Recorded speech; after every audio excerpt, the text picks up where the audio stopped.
Hey everybody, Christian from Treasure Town here, and today I'm going to be sharing my biggest mistake in stacking silver. It's definitely something that I'm currently feeling the pain of and is biting me as I am losing a fair amount of money due to some mistakes that I made. So I don't want you to make those. Just in reflecting on what those have been, let me explain exactly what I'm talking about so you don't do it. If you're accumulating silver, how can you do that most intelligently given your goals? That's what I want to help you with. So let's get right into the video.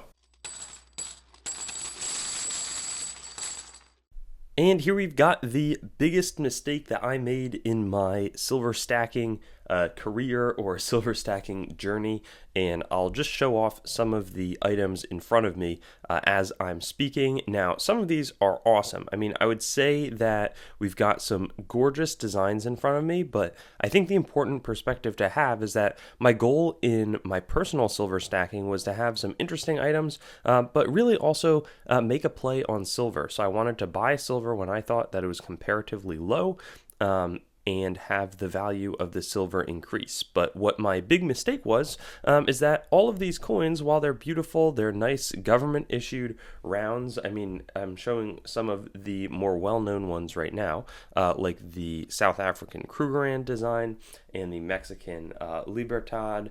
And over here, I've got the, in my opinion, gorgeous Chinese 10 yuan coin, 10 yuan 30-gram silver round. We've got some Australian material.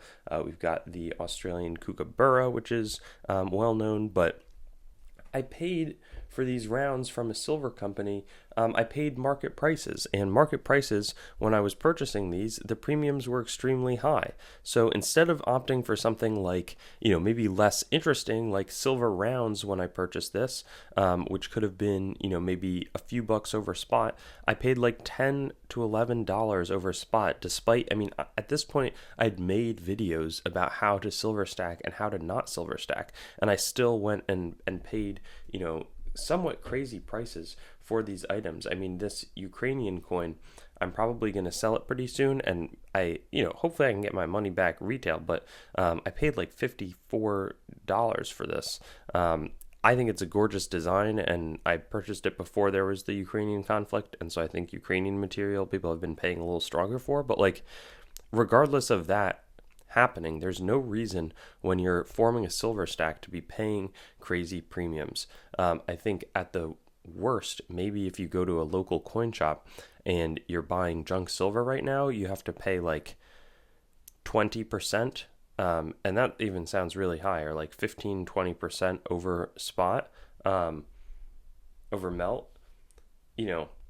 That's still a pretty big premium. And if you were investing in anything else, like say you were investing in stocks and you had to pay a 20% premium just to own the share, it would almost immediately wipe out a ton of the gains. And like maybe silver is going to 300.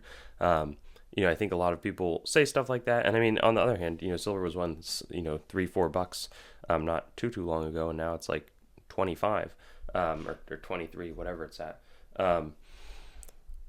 But I think there's still a lot of caution. Like I think I see a lot of people purchasing like poured art bars. There's all sorts of things where people are paying way too much. If and the big caveat is if they're gonna be getting into this with the pure goal of buying silver that appreciates. If you think that and part of what I did was like, I was like, well, Noah's Ark, 500-gram silver coins are really gorgeous, so I want to own one. I'll pay a little bit of a premium. And I think that I was more focused on having a nice collection of art stuff, and artistic silver at the time that I purchased this than I am right now, but it was still a big mistake. I think that I probably should have gone, for simplicity's sake, with purchasing like, Britannias, which were lower premium, and always, I think, look really pretty. Maybe some Krugerrand, silver Krugerrands, those are lower premium. Some of the Australian silver was pretty low premium. And like some Canadian maple leaves and silver eagles. I don't think that like going out and purchasing the Noah's Ark coin was really necessary. I wanted to own some, but like, there's no world in which the Gibraltar 2-pound, whatever that, maybe this is a Gibraltar, is it a mandrill or I think it's a macaque, the Gibraltar Barbary macaque. There's no world where that's like a more sound just silver play than the Britannia, which is going to be much lower premium and much better recognized. And I think like I've sold some of this, and I've lost like 20% on it, which is not horrible, but I still have been losing a bunch on it. And I think that there's like psychology that says that it feels a lot worse to lose than to gain. Lose 20% than gain 20%. You're going to feel a lot worse. So maybe that's part of the motivation for this video, but it's also like, well, maybe I can save other people from losing, or maybe I can like, I don't know, just save people from being misguided in how they're stacking, like especially with, possibly recession. I would say that we're in one, but with financial markets being challenged, like I think now is as good of a time as ever to be financially sound. And I purchased this at a time where my business model was much different, where I didn't need as much like cash flow. So that was also a reason that I purchased these items. But I think that there's also a big lesson, and I'll probably make a video or multiple videos on this, is like, it feels really bad to lose on stuff, but if you need cash for a business, or if you're, especially as it pertains to like trading coins, if you buy 3 coins, you pay $100 for each of them. You can sell 2 of them for $120, so you do that, and then the other one goes down to 80.